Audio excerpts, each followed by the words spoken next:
That's a good question.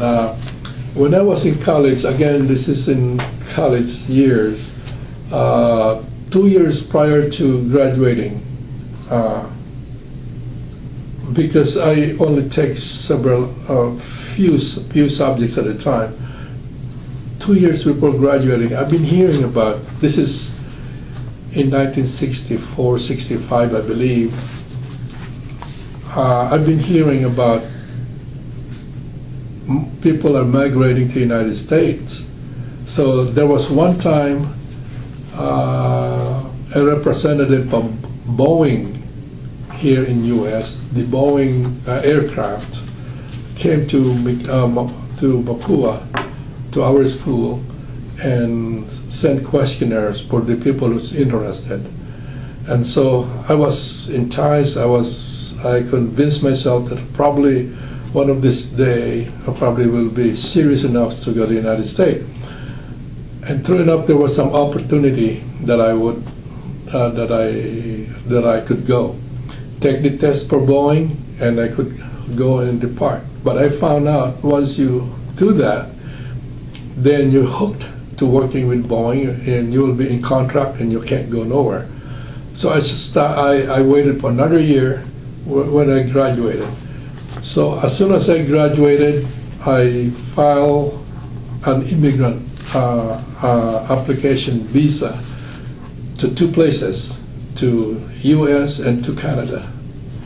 And at that time, this is as early as 1967, late in 1967. Fortunately, I was approved.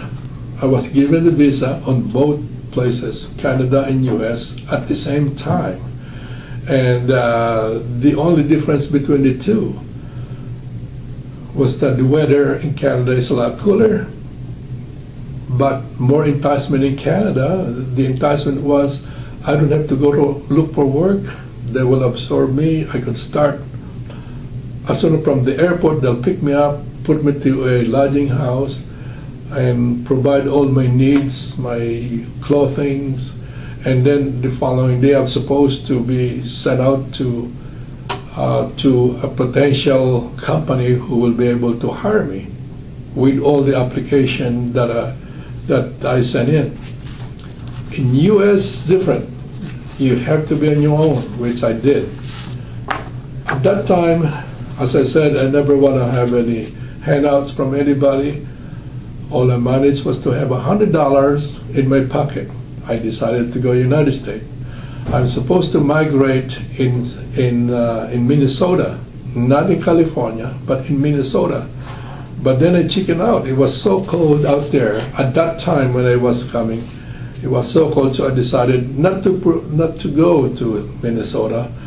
A friend of mine traveling with me at the time, I said, "Can I join you in your house?" I said, "Well, I may have a spare bed in there." Okay, that is in San Francisco. I decided to go with him. So that's where I end up being, in San Francisco, California, and that was in early 1968.